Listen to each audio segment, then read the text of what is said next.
Bonjour Boker Tov. Bonjour. Voilà, merci d'être avec nous. Voilà, on vous entend parfaitement. On va alors revenir avec vous d'une certaine manière, une sorte de retour à la normale au niveau des sujets de votre chronique économique, mais on va tout de même parler des dernières mesures du gouvernement, et en particulier de cette mesure concernant les employeurs. Le gouvernement a décidé de changer son fusil d'épaule après avoir voulu venir en aide aux employés qui étaient en khalat, qui ont été limogés ou en tout cas en congé sans solde. Aujourd'hui, le gouvernement a décidé apparemment d'encourager les employeurs à reprendre leurs employés à travers une mesure, vous l'avez certainement remarqué, d'allocation de 7 500 shekels pour chaque employé qui sera repris à l'intérieur de la société. Ce sont surtout donc les employeurs qui vont recevoir cette somme, 7 500 shekels apparemment par mois pendant plusieurs mois. Quelle est la logique de cette démarche ? Oui, d'abord nous avons parlé la semaine dernière déjà de cette mesure-là, oui, qui était de dire la chose suivante. Celui qui à partir du 1er juin reprendra le salarié qu'il avait mis en khélat, comme vous dites, en crochet sans solde, pour au moins une période de 4 mois, aura le droit chaque mois pendant les 4 prochains mois, jusqu'à une somme, de 7 500 shekels. Mmh. Alors, cette mesure a été critiquée notamment par le nouveau ministère de l'économie, Amir Pérez, parce qu'il a dit, vous faites ça, vous n'encouragez pas les entreprises qui ont déjà remployé les employés déjà au mois de mai, ou qui n'ont pas eu besoin de licencier. Oui. Alors ça a été effectivement rectifié. Il y a eu une rectification, n'est-ce pas ? Non. Ils ont dit la chose suivante. Il y a deux choses bien différentes. Maintenant, ce que nous voulons, c'est que les gens, et ça c'est d'ailleurs vu dans les derniers jours, reviennent massivement retravailler. Oui. Et donc, il y a eu 40 000 à peu près ces deux derniers jours qui ont été repris. Et ça a été maintenu. La chose que le gouvernement a dit et a fait, c'est qu'il a dit, j'ai pris d'autres moyens pour aider les entreprises qui n'avaient pas eu besoin de licencier ou qui avaient repris déjà au mois de mai. C'est d'autres aides que moi j'ai données à part ça. Ça, c'est une aide spécialement aux salariés. Et il fait même des pressions maintenant, si vous le dites, sur les salariés en disant « J'arrête à partir du mois de juin toute aide que j'avais donnée avant pour le khélat ». Vous savez, on avait parlé des allègements, on avait parlé de droit au chômage tout de suite, c'est fini. À partir du mois de juin, c'est fini parce que maintenant, l'État veut, même si le salarié sera obligé de le faire à un moindre salaire, veut absolument le remettre dans le marché sécurité du travail. La seule chose qu'il est clair, et que les impôts le savent, et l'emploi, c'est que il y a on en a pas parlé ici, beaucoup d'entreprises déjà au mois même de avril-mai avaient déjà redemandé à leurs employés de travailler pour eux. Mais il leur a dit, étant donné que maintenant l'État te paye, c'est pas la peine qu'officiellement je te paye. Donc je le ferai plus tard en te donnant, ou bien je te donne le noir, ça je veux pas parler ici, ou bien je te donnerai plus d'heures après, etc. fictivement. Sachez, il faut que les gens sachent, que les impôts le sachent, et aussi ils cherchent ça. Ils vont seulement le découvrir, ils vont seulement mettre des gens en bûcher pour dire vous avez fait ça parce que c'est quelque chose qui a été quelque chose qui a été très important apparemment comme phénomène. C'est pas sur un ou deux, et surtout il y a eu l'exploitation, à mon avis, d'après ce que j'ai entendu, au niveau des salariés aussi, que certains ont été obligés de payer gratuitement en leur disant sinon on vous reprendra pas après. Tout ça vient du fait que, comme je l'ai dit depuis le début, la façon dont, c'est pas seulement moi, les économistes, la façon dont le ministère des Finances a décidé de gérer ça depuis le début est différente de ce qui a été fait en France, en Allemagne, qui était de dire je donne directement aux entreprises l'argent et vous allez donner aux salariés, vous les connaissez, et donc dans ce cas-là, il n'y aurait pas eu besoin de khélat, il n'y aurait pas eu besoin de tout ce problème-là. En France, et il n'y aurait pas eu un taux de chômage aussi important. Bon, ok. Alors, on va parler maintenant du budget, parce que le budget, on s'en préoccupe, puisqu'il y avait une crise économique, une crise politique de plus d'1 an et demi. Il n'y a pas de budget d'État d'Israël depuis le début du mois de janvier 2020. Et on a l'impression que le budget ne va pas être voté prochainement. Oui, pourquoi ? Je ne sais pas si cette annonce, à mon avis, est passée sous le radar, comme on dit. Vous savez qu'heureusement, ce qu'on appelle la Vatat Taksafin, c'est-à-dire la Commission des finances, a repris ses activités, et notamment de contrôle du gouvernement, et les gens du ministère des Finances viennent y parler. Et hier, il a fait une déclaration, celui qui est très important, c'est le SGAN, c'est-à-dire le deuxième dans les budgets. Il a dit, sachez que finalement, nous avons décidé qu'il n'y ait pas le budget voté dans 3 mois. C'est extrêmement important. Parce que, point de vue constitutionnel, si un budget n'est pas voté dans les 3 mois où le gouvernement est maintenu, est établi, alors le gouvernement tombe. Oui. C'était une des raisons, d'ailleurs, pourquoi, au point de vue public, les politiques ont dit qu'il faut absolument un gouvernement parce qu'il faut absolument un budget. Et donc, ce qui a été dit, c'est qu'ils vont changer la loi fondamentale, vous savez, ils en ont changé d'autres, pour pouvoir permettre que, apparemment, ils ont parlé au niveau de octobre, comme j'avais dit souvent d'ailleurs au niveau de Rosh Hashanah des fêtes, que seulement à ce moment-là, le budget sera fait. Je pense que d'abord, ça doit être, sûrement ce qui se passe, c'est la chose suivante. Il y a le nouveau ministre 4, on peut en parler, est venu préparer. Pourquoi il y a des difficultés à ce niveau-là ? Ah voilà, il est venu préparer. Et il est venu il a fait ce qu'on appelle en hébreu shiurei bayit, il a fait ses cours. Et il vient avec, c'est un bulldozer apparemment, on peut en parler une ou deux choses, et il vient avec des idées préconçues. Et il y a des gens dans les finances qui vont lui proposer des propositions, et après ça vient au gouvernement, etc. Et apparemment ils veulent prendre le temps de voir les divers arbitrages, comment ils vont faire, c'était extrêmement important. Je pense que c'est bien qu'ils se prennent 1 ou 2 mois. De toute façon, je veux le dire tout de suite, il y a des mesures qui ont été prises maintenant, qui sont déjà des mesures qui n'ont pas besoin d'un budget et qui, je pense, sont très importantes pour le consommateur israélien. Par exemple, vous avez remarqué que le poisson en Israël est très cher ces dernières années. Il est au-dessus de 25% les prix de CDE. Vous voyez qu'il y a énormément de poissons congelés qui viennent de l'extérieur. Oui. Ils sont très très chers, ils ont fait augmenter. C'est dû à quoi ? Aux droits de douane extrêmement importants par exemple, pour un poisson, 1 kilo de poisson de bourré, enfin de mulet, de 1 à 7 shekels. C'est-à-dire, c'est énorme, la droit de douane là-dessus. Des droits, pour certains, de 1 à 5, mais c'est énorme. Il a décidé, Katz, j'enlève tout.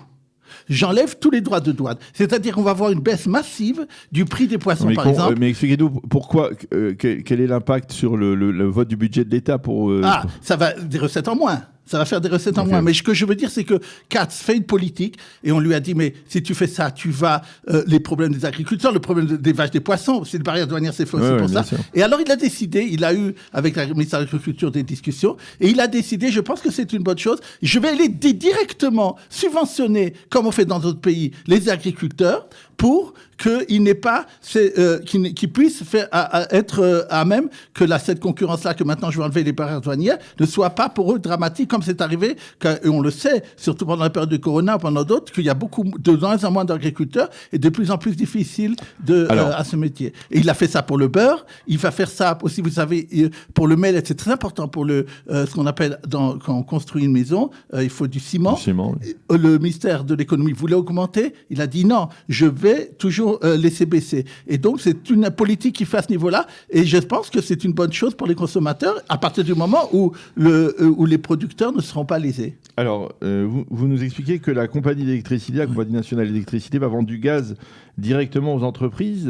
Comment c'est possible, ça ? Encore un bon point. Je voulais donner beaucoup. Vous voyez, souvent je suis critique, on me le reproche. Je veux donner des bons points aujourd'hui. La Chevrat Hachmal, la compagnie d'électricité, nous avons parlé la semaine dernière, s'est rendu compte que ces derniers temps, le gaz dans le monde entier est beaucoup moins cher de ce qu'il est obligé d'acheter. Et il a eu l'autorisation du gouvernement d'acheter, lui, compagnie d'électricité, directement du gaz liquide à des entreprises dans le monde entier. Il l'a acheté à 50% de moins que ce qu'il paye ici. Il achète à l'étranger ? À l'étranger, sur des bateaux. Alors qu'ici, on est devenu une puissance productrice de gaz, on va acheter du gaz à l'étranger ? Oui, exactement. Parce que, on n'en a pas besoin de parler, le prix qui est demandé ici par la Gatan et autres, et bien il y a des problèmes de faillite, et ils sont doubles, voire plus que ce qui est à l'étranger. Et donc, elle achète énormément de gaz, et c'est du gaz qu'on peut, puisque c'est liquide, on peut le garder, et l'emmagasiner. Et qu'est-ce qu'il va faire ? L'État a décidé, a dit à la compagnie d'électricité, vous allez le vendre aux entreprises privées, qui pourront comme ça acheter du gaz beaucoup moins cher que ce qu'ils sont obligés d'acheter, comme vous dites, et donc, c'est pour forcer Tchouva à faire baisser les prix ? Ça fera baisser aussi les prix de Tchouva, et surtout, ça aidera. Ils veulent par ça aider les entreprises à pouvoir avoir des moindres coûts, puisque maintenant on sort de la crise du Corona, et pour pouvoir, c'est très intéressant. Ils ont nommé une entreprise c'est pas la compagnie d'électricité qui va le faire, elle va faire une appel d'offres pour qu'une entreprise, c'est beaucoup d'argent, ce sont des milliards de shekels qui sont là-dedans, qui vont et c'est très très bien comme idée à mon avis, d'avoir profité de la baisse ce prix de gaz mondial, et d'ailleurs sans doute ça va continuer. Alors on va parler du dollar un peu, du dollar qui est en baisse constante, en dessous des 3,5 shekels. Quel est l'effet, là, le contre-coup d'une telle situation? Oui, d'abord je voudrais les raisons, en 3-4 mots, quelles sont les raisons de la baisse du dollar? D'abord, le dollar baisse au niveau mondial. Pourquoi?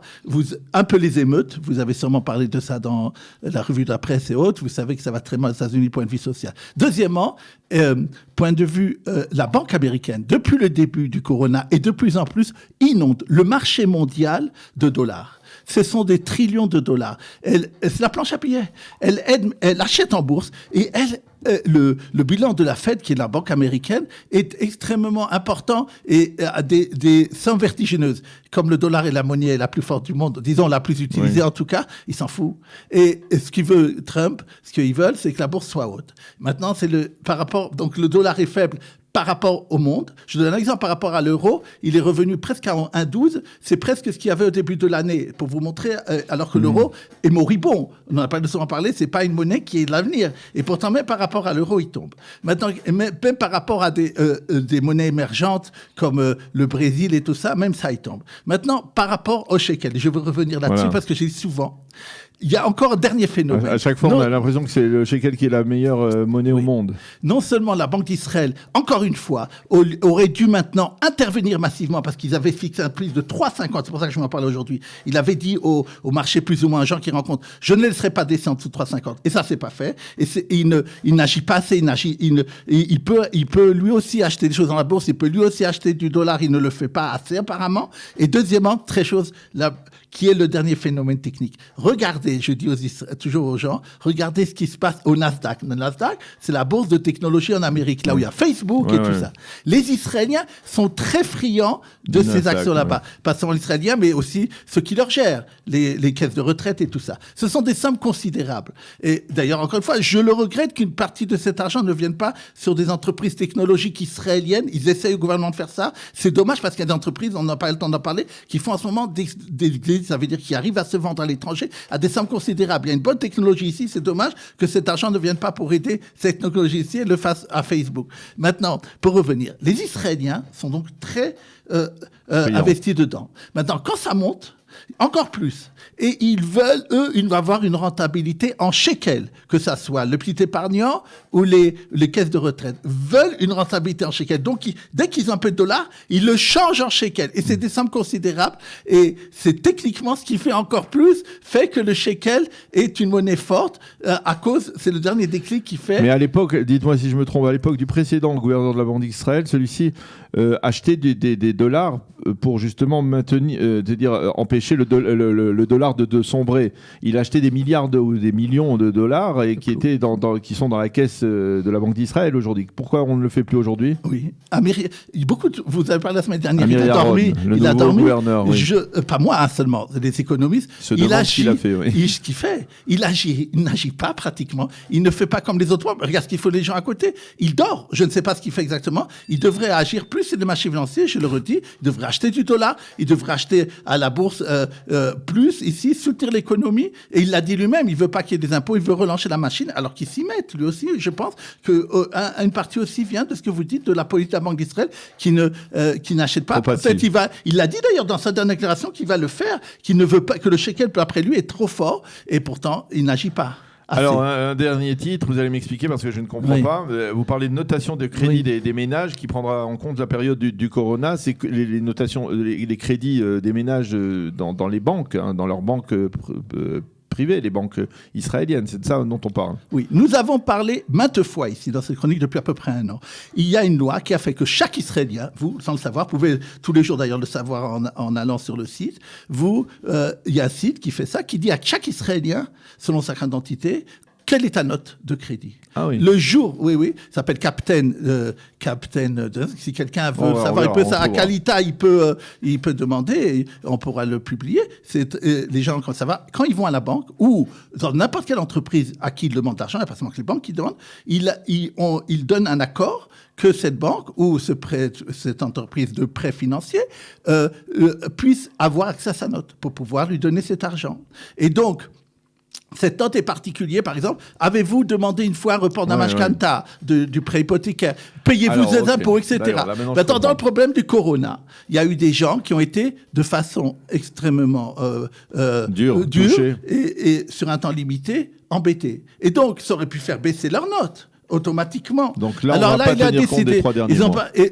En tout cas, de le noter. Encore une fois, on pouvait éviter ça si on avait agi directement donnant l'argent aux gens, mais quand on est dans cette situation, c'est ce qui a été décidé. Eh bien, merci. On a fait le tour d'horizon de tous les sujets importants dont vous vouliez parler aujourd'hui. Merci beaucoup, Dr Daniel Guggenheim, pour tous ces détails autour de cette chronique économique.